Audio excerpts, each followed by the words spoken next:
each of us the sum total of all our ancestors from the beginning of time.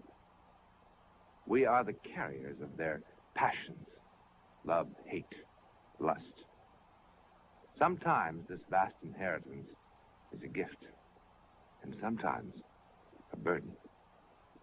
For Daniel Gardner, it is a deadly burden. It all began this afternoon, here, in the office of Timothy Welling, of Gardner and Welling, attorneys at law, a firm that has just been dissolved by death. Look, is my living here a condition of the will? No, no. There are no strings attached. Not even that I go back to law school or promise to join the right clubs and follow in his footsteps? He was only trying to do what he thought was best for you. There are a few things a father ought to be able to give his son besides money and an education.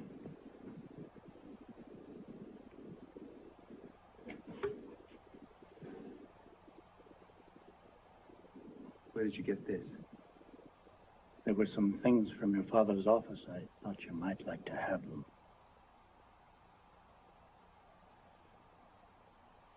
Oh, he was awfully proud of you that day, Dan.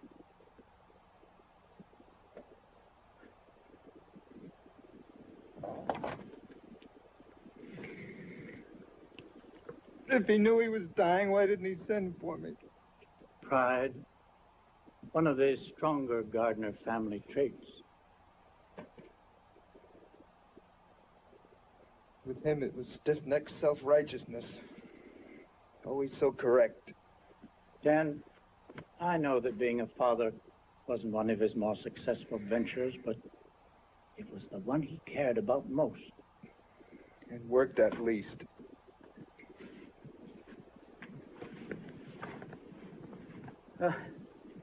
You know, you weren't very demonstrative yourself. I know it. I know. I guess I didn't extend myself either. Dan, looking at you and listening to you, it could be 30 years ago in the same office. You look and think so much alike. You're getting to me, Mr. Welling. Why is it that people have to die before you get to know them? Look, couldn't we just turn the estate over to some charity or something? Are you serious? I'm serious. You, doing so well with your commercial art? I'll get along. Why should I take anything from them now after refusing to even see them for the last 5 years? Well, it's yours now. You could do whatever you like with it. But Dan, your dad wanted you to have it. Refusing it would be sort of slapping him in the face again, wouldn't it? I suppose so. Well, want to have a look at some of your property? Most of it's on the north side. Good, solid investments. Apartment houses, hotels. What's this? What does it look like? A burlesque house? That's right. It's been boarded up like that for more than 28 years. 28 years? Why? Your dad's orders. That figures. How did he ever come by such a place to begin with? He bought it as an investment, and he operated it quite successfully for more than a year. My father? You're kidding. No, I told you. And why did he shut it? Why didn't he sell it? I don't know. He just closed it one day without any warning or explanation. And he refused to sell it, rent it, or permit it to be used for any purpose. I don't get it. Why would he deliberately create a white elephant? I've often wondered. I don't get it. I'm fascinated with the idea of my father owning a burlesque house. I'd like to see the place. Do you think you could arrange it? Well, I'll give you the key. The address is on the tab, 527 Elston Way. It's on the south side, isn't it? That's right. Thank you, sir.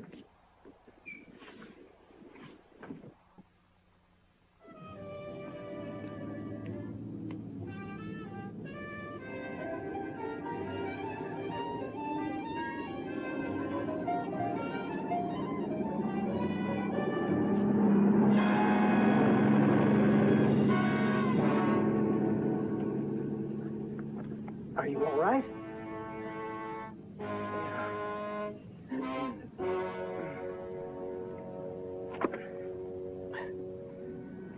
Are you okay? Yeah, thanks a lot.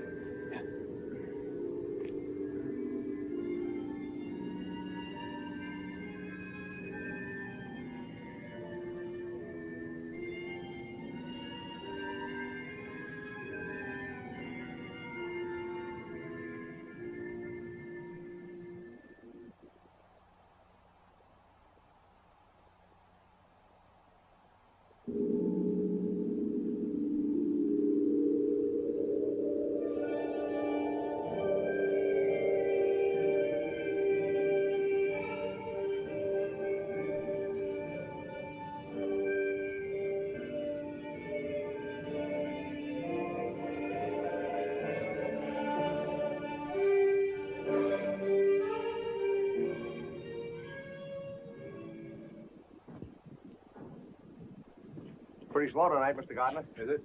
Yeah, you better get Bubbles Yvonne back. She used to pack and jam 'em here. And besides, I want to keep on working.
Is he really worth all that trouble, Valerie, dear?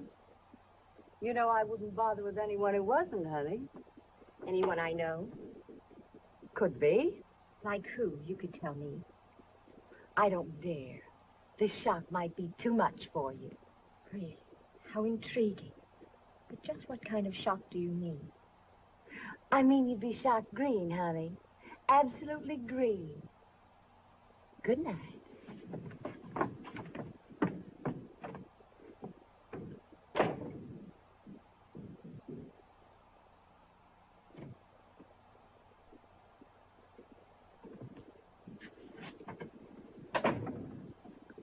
There he is.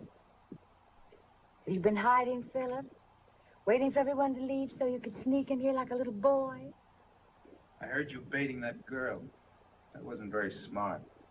Oh, don't worry about Josie. She doesn't have enough imagination to think of you.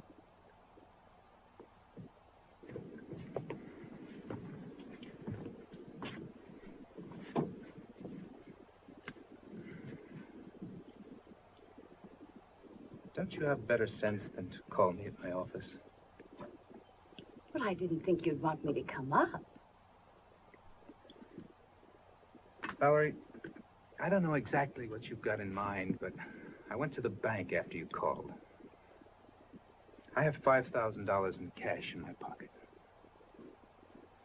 It's yours if you leave town and agree never to contact me again.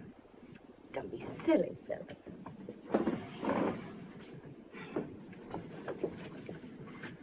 What do you want, Valerie? You know where you're taking me tonight, honey? The Velvet Room.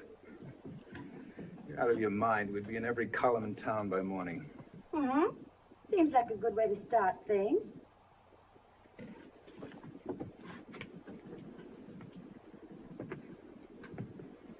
What things? What do you want, Valerie? You. I want you. I want to be Mrs. Philip Gardner. You're crazy. Like a fox. You really don't have much choice, Philip. Unless you'd like me to sue you for breach of promise. That way we'd be on the front pages everywhere. Oh, the headlines would be lovely. Prominent attorney sued by burlesque cutie. And you lose both ways, Philip. Your wife would divorce you and take whatever you had left after I got through with you. And, honey, think what it would do for my career. I don't intend to dance in a chorus all my life, you know. You don't really think that because of one minor lapse you can... Minor? Honey, let me show you something. Oh, you love this. Don't we look cozy?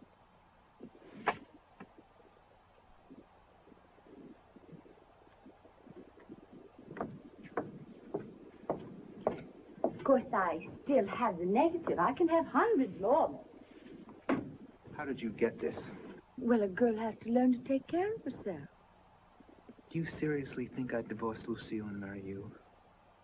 Under the circumstances, Philip, I don't see what else you can do.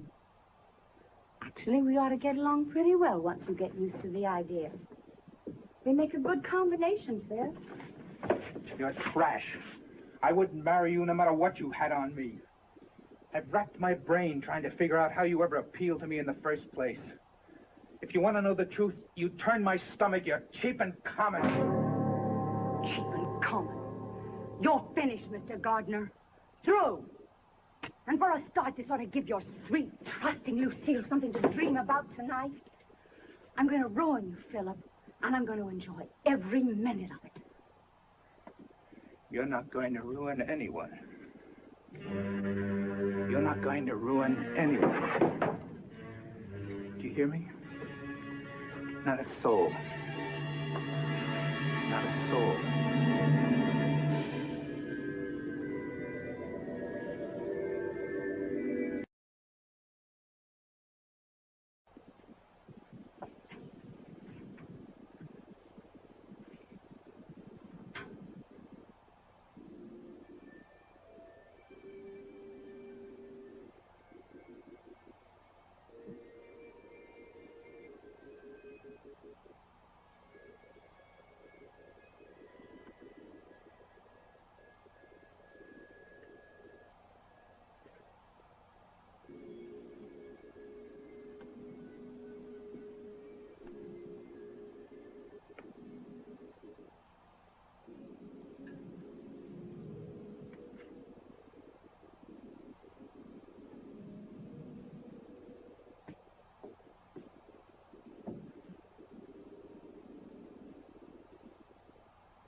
What's on your mind, buddy? What? What are you doing here? I don't know. You don't know. I have no clear recollection. I was following an impulse. Feel all right?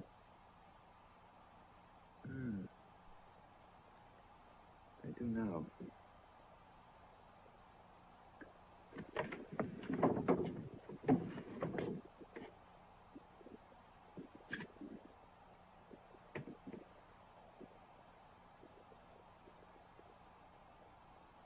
What is it? Don't question what it is. Point is, who was it? Do you mind if I sit down?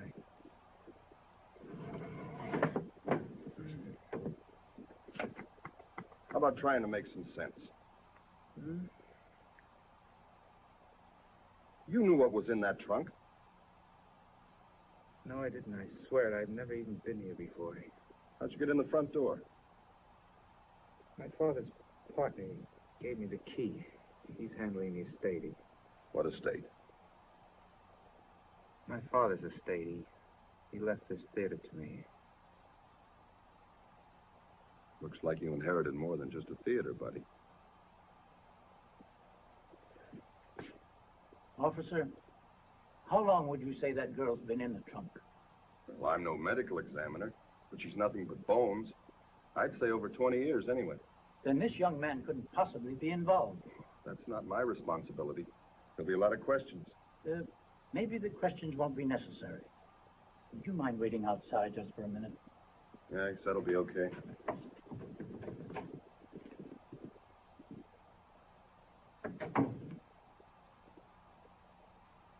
Dan,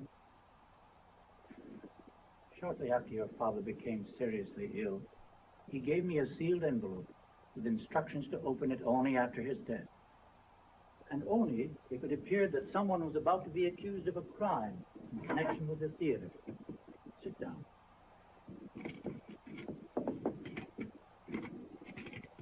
This would seem to be the time.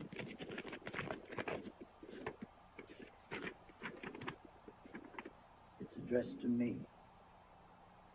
Dear Timothy, as I write these words, I pray to God they will never be read. If future events had dictated otherwise, you already must suspect why I have refused all these years to sell the theater. The body that has been discovered in the dressing room trunk is that of Valerie McKay, a girl who danced in the chorus of the last performance at the Gaiety Burlesque. I know all about her because I killed her. You killed her. Strange. When I jumped out of the way of that truck, I hit my head and everything went fuzzy. But there was another time.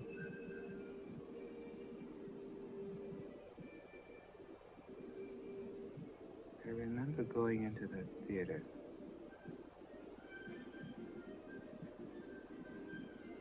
And the girls were dancing on stage. And the music was playing.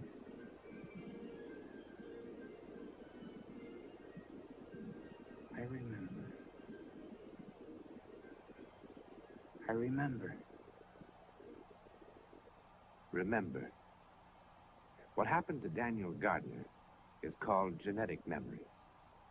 For some scientists do agree that if we could ever probe the labyrinth of the mind, we would then uncover the recollections of all our ancestors. The total memory of all who came before us since time began. Sounds reasonable, doesn't it?